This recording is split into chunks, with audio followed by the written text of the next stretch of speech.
Thank you, ma'am. And good afternoon, everybody. Good afternoon, distinguished panel, ladies and gentlemen. Thank you for giving me this opportunity to share some of the key concepts and our point of view in terms of how we can strengthen healthcare in the state of Maharashtra. Your key goals or objectives from a government perspective is really to improve first of all, improve the reach of the services. The second aspect is to improve the quality of care that is provided as measured by the outcomes of the treatment. The next objective would be to reduce costs because like was mentioned, one is of course the wastages, the leakages that are there in the system, and the second is whether there is a more efficient way of doing things so that you can control and reduce the costs associated with healthcare. Essentially what we're talking about is how can you get maximum value for every rupee which is spent by the government. Value is measured by outcome, value is measured in terms of the kind of clinical benefits that you get. So I found this very interesting. It said e-inclusive economy. So, and that is where the first point about reach really comes in. So today, do we know as a state, where are all our healthcare providers located? And I'm not just talking of the entire government setup. I'm talking of the private sector setup as well, because I do see a big role for private-public partnership, which is possible.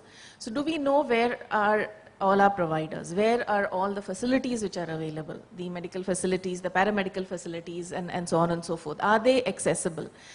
Can we have a service provider management solution which is enabled by technology, which gives access to every citizen, to every single doctor and every single facility which is available in the state? That is really the starting point, because it is possible that there may be areas where a patient is sick and he may not find a doctor, right?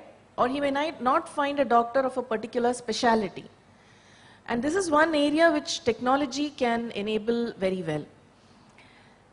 And this is where the whole concept of private-public partnership comes in, and where you can leverage the private sector, which already has a very good setup in terms of secondary and tertiary care, right?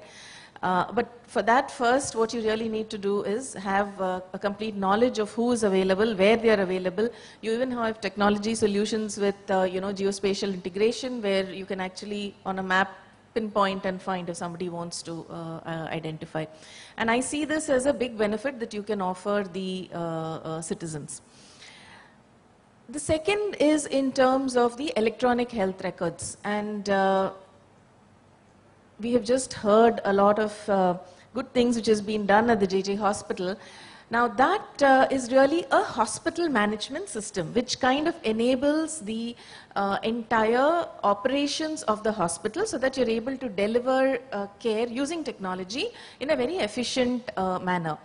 Now if you were to take that to the next level, to let us say a state level, are we in a position to have an electronic health record for every citizen in this state, where we are able to capture the clinical, at least basic level clinical information, basic level treatment information, basic level prescription information, so that we have a complete longitudinal view of the patient? This will help especially when patients go from one service provider, one hospital to the other, or when they move across different cities. If at a state level we had this longitudinal view of the patient through an electronic health record, I think that would be of immense benefit. The other aspect that I'd like to touch upon is in terms of the drugs, medicines which are procured. Now today, as I understand, there is a lot of medicine procurement which is happening in the public sector institutions. So there is certain kind of planning, forecasting which is done, and the medicines are procured. Are we sure that we have the right medicines at the right place at the time that we wanted to be able to give our patients? And this is where linking the entire supply chain with the clinical side of it becomes important. Today, the two of them work as parallel streams. So there is the entire diagnosis treatment stream which goes on in the hospitals, and then there is a separate stream which is to do with the prescription of medicines. So if you're able to link through the electronic health record that I talked about earlier and pull up the prescription data from there, consolidate it, aggregate it, and then use that for planning, forecasting, I think that will be of immense benefit. It will also lead to a lot of cost reduction, because I'm very sure that there are, given the kind of large network that we have of medical institutions in the public sector, there would be a lot of inventory which could be lying at different locations. There could be, let us say, a lot of expiries which are happening at different locations. So managing the entire supply chain of drugs and pharmaceuticals in an efficient way by linking it with the clinical systems would be another area where you can use information technology very efficiently. Another aspect which I'm sure is already being done is in the area of clinical standardization as far as the drugs and pharmaceuticals go. I know that for sure that in the large private sector hospitals, a fair amount of clinical standardization is done and formularies are created. But I think at a state level, if this initiative could be done in terms of clinical standardization, then again there would be huge amount of cost benefits. The next step as part of this whole clinical standardization initiative would be to really look at procurement from a generic perspective, so that again there is some cost reduction which is possible. And associated with that, you can have other technology solutions from a procurement perspective. You can also have technology solutions which help you manage the entire logistics. So procurement and then redistribution to the different points of care is another area where you can have solutions like, let us say, warehouse management solutions, for example. The next area I want to quickly touch upon is that of equipment and asset management. There's a lot of equipment which the medical institutions have. So at a state level, do we have a complete view of all the equipment, all the assets which is there, whether they are functioning, whether the AMC on this equipment is being managed, right?